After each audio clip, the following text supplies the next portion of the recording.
Parte 1. A voz que ninguém queria ouvir. O cenário era o interior dos Estados Unidos, meados do século XIX. Uma época em que o papel da mulher era restrito a 4 paredes. Um tempo em que o púlpito era território exclusivo dos homens. Onde uma mulher falar em público sobre Deus era considerado escandaloso. Foi nesse mundo que nasceu Maria Woodworth, em 1844, no estado de Ohio. A infância dela foi marcada por pobreza, trabalho duro e perdas. Seu pai morreu quando ela ainda era criança. A família, já sofrida, mergulhou em ainda mais necessidade. Aos 13 anos, Maria já ajudava na lida da casa, cuidava dos irmãos e trabalhava no campo.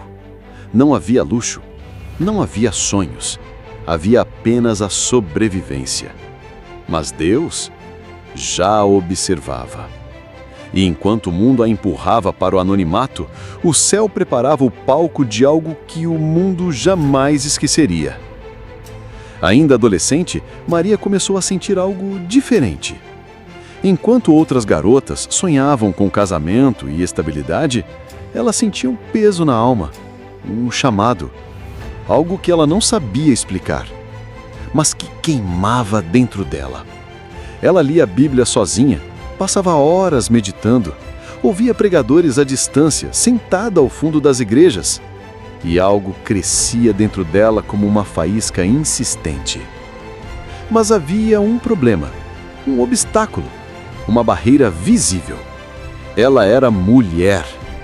Na cultura religiosa da época, mulheres podiam ser crentes. Podiam cantar, cozinhar, cuidar de crianças, mas não podiam pregar, não podiam ensinar, não podiam falar com autoridade. Isso era visto como rebeldia, como heresia, como desrespeito à ordem divina. Maria sabia disso. E por isso, calou-se por anos. Ela se casou jovem, como se esperava dela. Tornou-se esposa de um fazendeiro. Teve filhos. Tentou viver a vida normal. Mas o chamado não a deixava em paz. Às vezes, enquanto lavava roupas, sentia vontade de gritar. Enquanto costurava, queria se levantar e pregar. Enquanto preparava o jantar, seus pensamentos viajavam nas escrituras. Ela dizia: Deus me chama para falar, mas o mundo quer me silenciar. E foi nesse conflito que sua fé começou a ser forjada. Aos poucos, Maria começou a dar pequenos passos.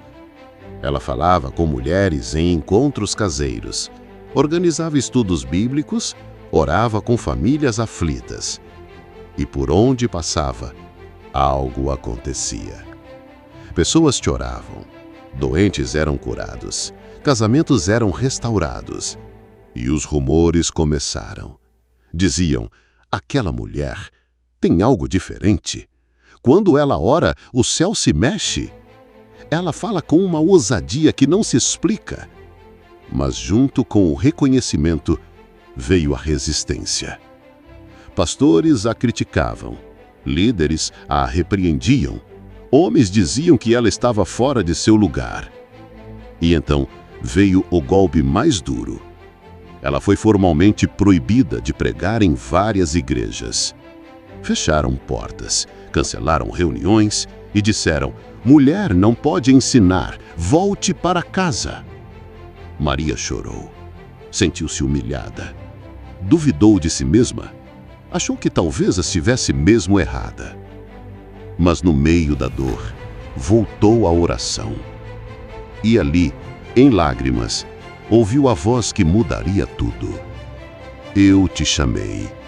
Não foi o homem que te escolheu, foi o céu. E com essa convicção, ela se levantou.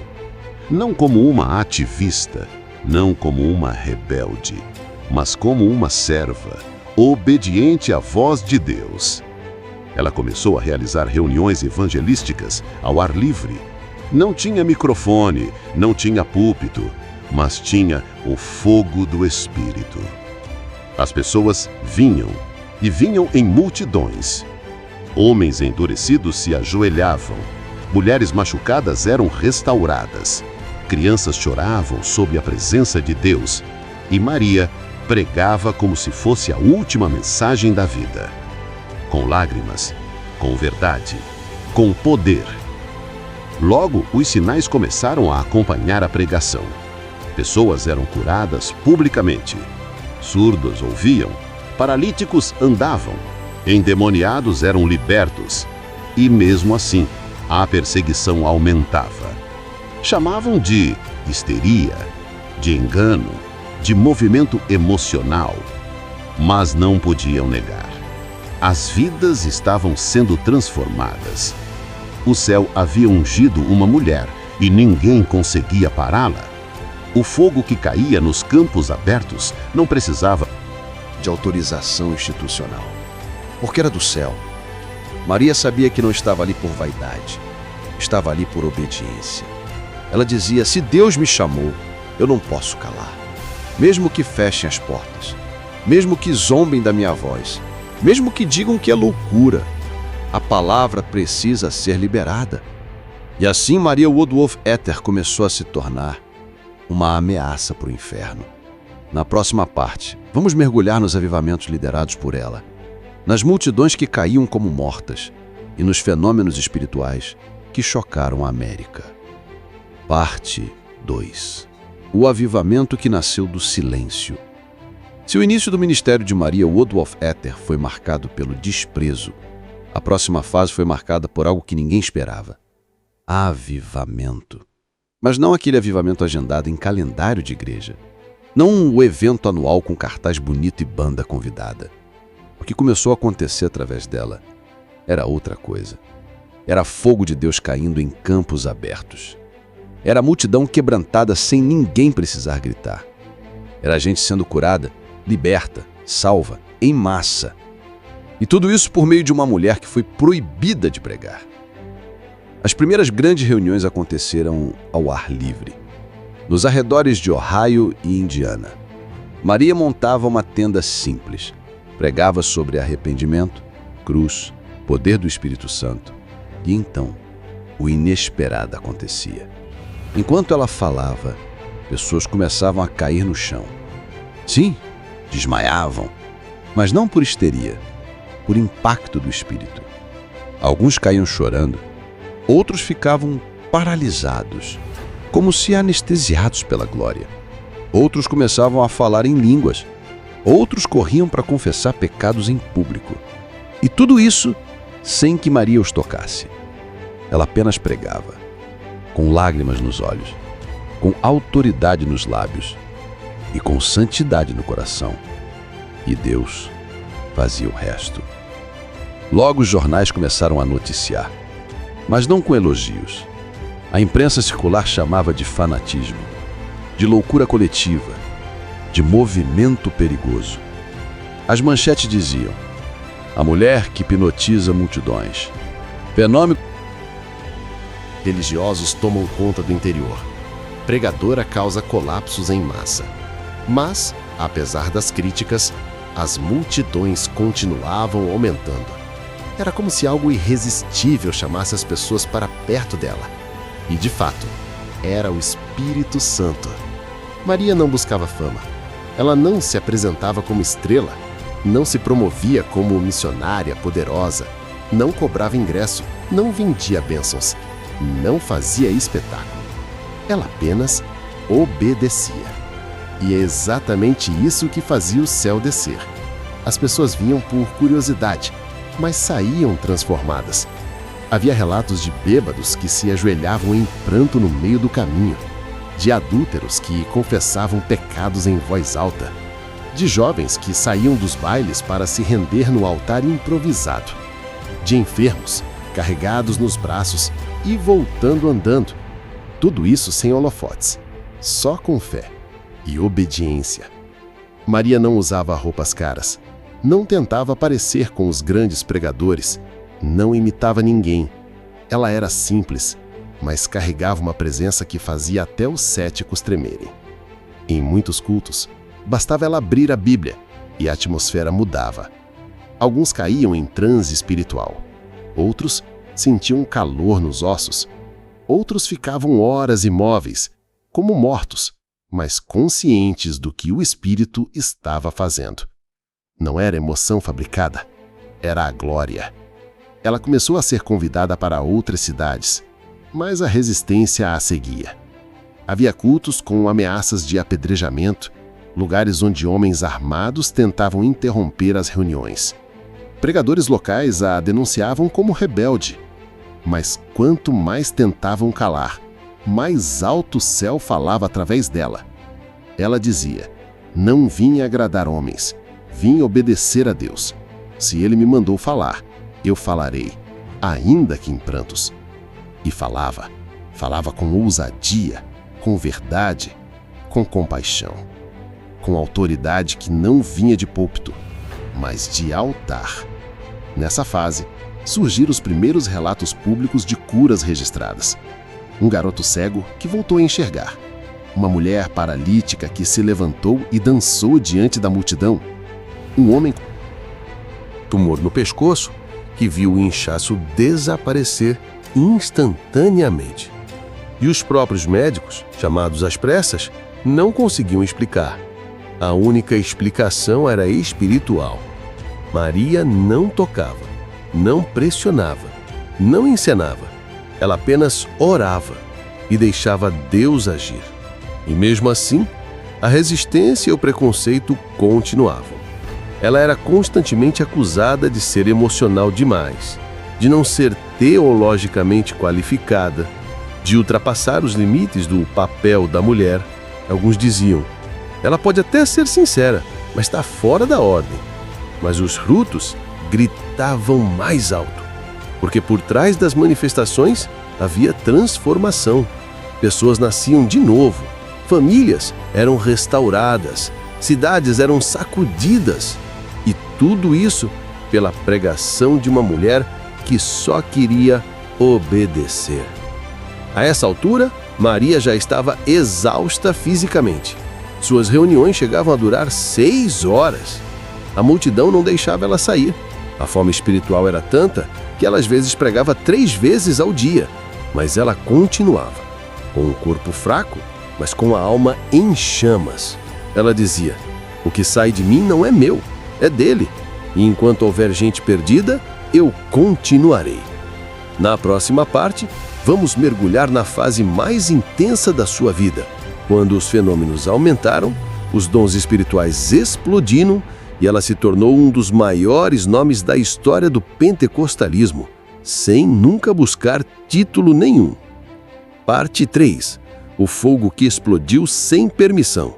O nome de Maria Woodworth Etter já circulava por jornais, igrejas e corredores políticos, mas para ela isso significava apenas uma coisa: a responsabilidade de manter-se humilde diante de Deus. Ela nunca quis ser celebridade, nunca quis ser referência, mas o céu havia decidido usá-la como canal, e à medida que ela obedecia, o mover de Deus só aumentava. O que antes eram pequenas reuniões, agora se tornavam multidões. Cidades inteiras se mobilizavam para ouvir a mulher que, mesmo proibida, falava com autoridade e quebrava cadeias invisíveis. Foi nesse período que os dons espirituais começaram a se manifestar de forma intensa em seus cultos. Profecias claras, palavras de conhecimento, interpretações espirituais e, acima de tudo, uma unção de quebrantamento que ninguém conseguia resistir. Era como se as palavras dela fossem flechas. Elas não apenas tocavam, perfuravam. E onde entravam, havia choro, confissão, libertação. Ela falava sobre santidade com profundidade, sobre arrependimento com amor, sobre inferno com lágrimas e sobre céu com esperança viva.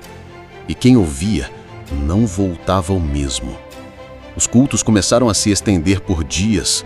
Em algumas cidades, Maria ficava semanas pregando 2, 3 vezes por dia. As pessoas acampavam ao redor das tendas, trazendo filhos, vizinhos, enfermos, desesperados. E o mais impressionante, muitos caíam em transe espiritual. Alguns, ao ouvirem a pregação, ficavam como mortos, horas, imóveis, com o rosto em paz. Outros falavam em línguas, outros viam visões. Tudo isso assustava os religiosos tradicionais e provocava ira em muitos líderes homens. Eles diziam: isso é emocionalismo, isso é demoníaco, isso não pode vir de Deus. Mas os frutos falavam mais alto, porque após as experiências as pessoas largavam vícios, perdoavam inimigos, voluntariamente confessavam crimes, casais se reconciliavam e igrejas secas voltavam a viver. Maria sabia o que estava acontecendo. Não era emoção, era o Espírito Santo se movendo livremente, porque alguém teve coragem de abrir espaço. E esse alguém era uma mulher. Uma mulher que havia sido proibida, rejeitada, desacreditada, mas o céu havia derramado fogo sobre ela, e agora ninguém podia apagar. Ela passou a ministrar em auditórios grandes, teatros, feiras públicas. Até igrejas mais abertas começaram a convidá-la. Mas onde quer que fosse, o poder era o mesmo, a santidade a mesma, a presença a mesma. Alguns tentaram imitá-la, outros tentaram controlá-la, muitos tentaram silenciá-la, mas o céu continuava respondendo à sua entrega. Ela se tornava cada vez uma referência entre os movimentos que mais tarde seriam chamados de pentecostais. Mas Maria não buscava rótulo, não fundou denominação, não criou escola teológica. Ela apenas dizia: sou uma serva, chamada para pregar o evangelho com poder. Nada mais, nada menos.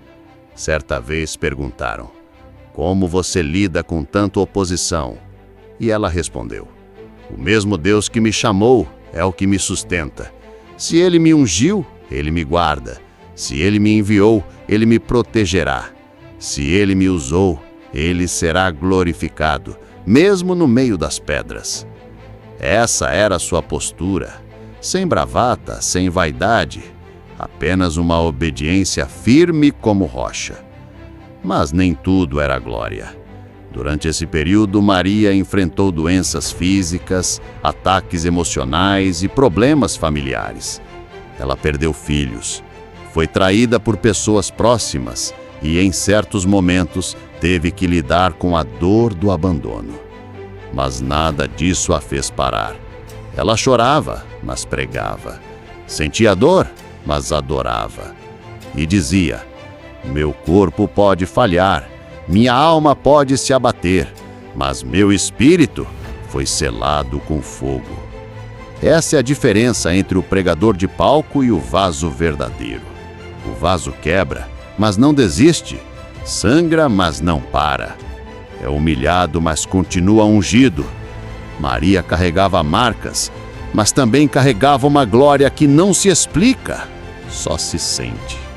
Na próxima parte, vamos entrar na reta final de sua vida. O impacto duradouro, o respeito dos grandes nomes do avivamento e como sua história rompeu gerações, mesmo sendo ignorada por muitos manuais religiosos. Parte 4. O legado que incendiou uma geração. O tempo passou. A voz de Maria Woodworth Etter ficou mais rouca. Seu corpo já não tinha a mesma força, mas sua unção só aumentava. Com mais de 60 anos, ela ainda cruzava estados para pregar. Ainda montava tendas, ainda orava por horas, ainda assistia ao céu descer sobre multidões. Ela já havia sido rejeitada por igrejas, agora era procurada por pastores. Antes desacreditada, agora era reconhecida como mãe do avivamento. Mas o mais curioso, ela mudou.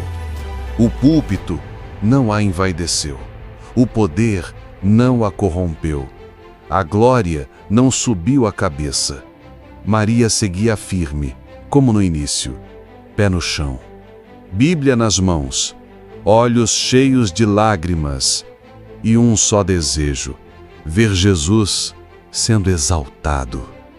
Foi nessa fase final que grandes nomes do mover pentecostal se aproximaram dela. Pregadores como Smith Wigglesworth, John G. Lake e Aimee Semple McPherson reconheceram a influência de Maria sobre seus ministérios. Muitos deles a ouviam pregar, assistiam às manifestações e diziam: essa mulher carrega algo que vem do alto. John G. Lake, que seria usado poderosamente em curas, chamava Maria de um dos vasos mais puros do Espírito. Smith Wigglesworth, conhecido por sua ousadia, respeitava a unção dela e chegou a mencioná-la em reuniões.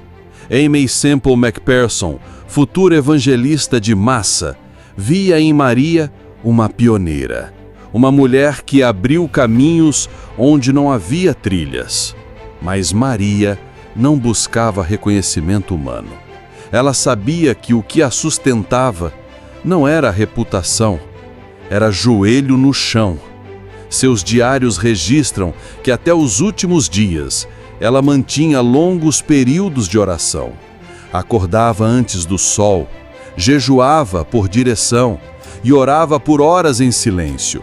Ela dizia: o segredo do poder público é a intimidade secreta. E é por isso que sua voz nunca se apagou, porque não era apenas voz de uma mulher, era o eco de um altar. Mesmo quando a idade pesava, Maria não parava. Seus filhos crescidos ajudavam na organização.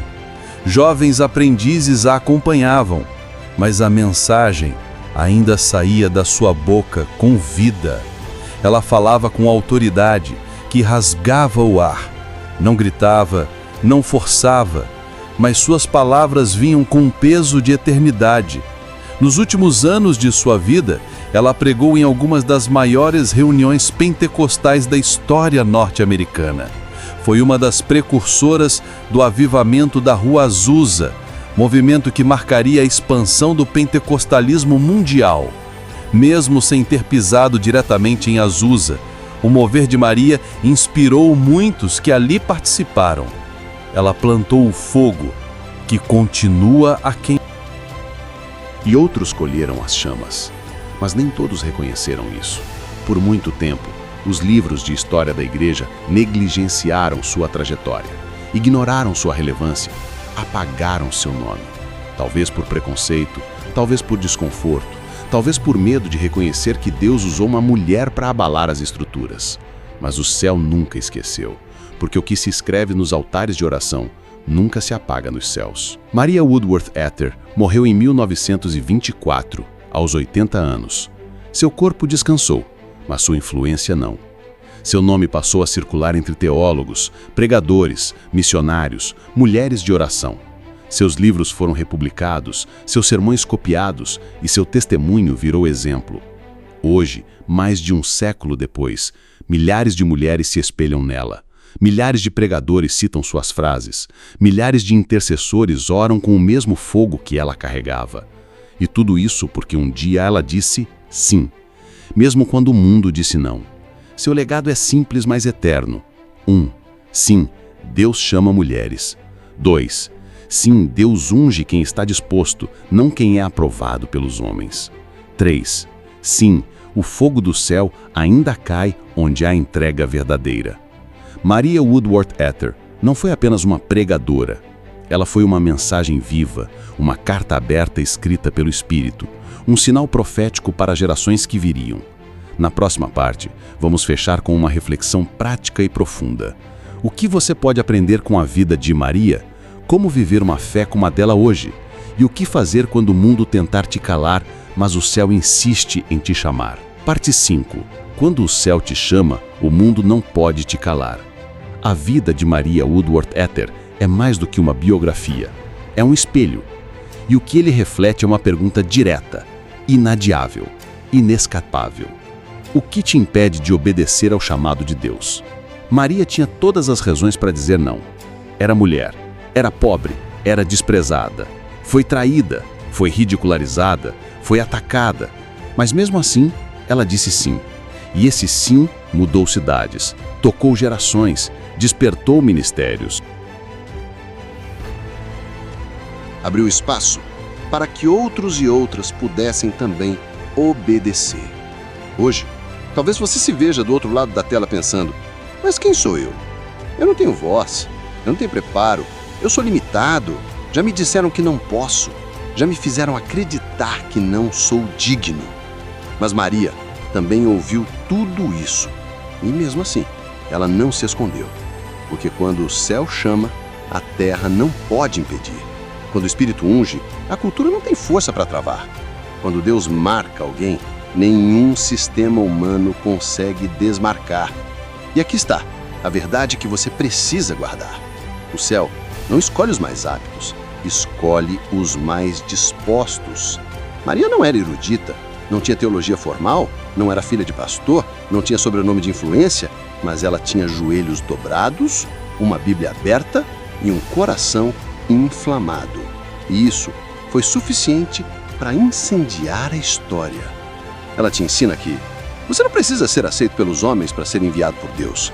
Você não precisa entender tudo para dar o primeiro passo. Você não precisa de palco. Você precisa de altar. Você não precisa provar nada, só precisa obedecer. Você não precisa ser perfeito, só precisa estar quebrantado. Maria viveu o Evangelho de forma prática, poderosa e sem filtro. Ela orava, ela jejuava, ela se quebrantava, ela obedecia. Não buscava reconhecimento, não tentava se encaixar, não pedia desculpas por ser quem Deus a chamou para ser.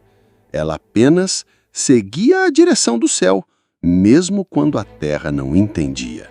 E agora, a pergunta cai sobre você com o mesmo peso. O que Deus tem te pedido para fazer e você tem adiado? Quem você poderia alcançar se não tivesse medo? O que você poderia pregar se não se preocupasse com julgamento? Que vidas poderiam ser transformadas se você obedecesse? O mundo hoje está cheio de ruído, mas vazio de vozes que obedecem com pureza. Cheio de religião, mas carente de entrega real. Cheio de vaidade, mas com fome de verdade. Você pode ser essa diferença.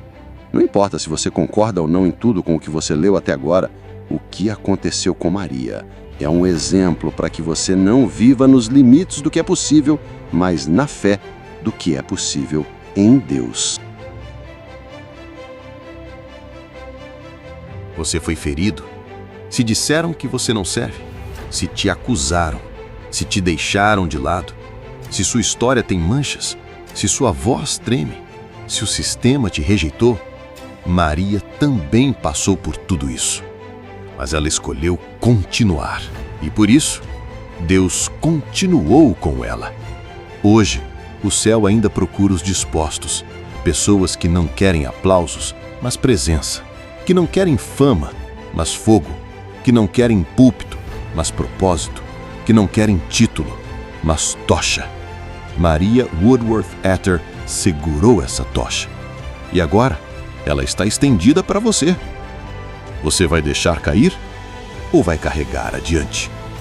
A história dela termina, mas o legado permanece. E ele não é apenas feminino. Ele é humano, espiritual, profético. Ela foi proibida, mas pregou. Foi calada, mas incendiou.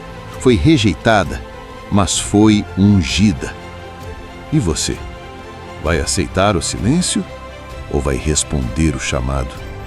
Deus ainda unge, ainda levanta, ainda envia. E se você está ouvindo essa mensagem, é porque o céu ainda te vê. Que a vida de Maria te inspire a dobrar os joelhos novamente, a orar sem medo, a pregar com verdade, a confiar no Espírito e não no sistema, porque o mesmo fogo ainda queima, e ele está pronto para consumir tudo aquilo que te prende, para fazer nascer a voz que o mundo tentou apagar, mas que o céu decidiu usar.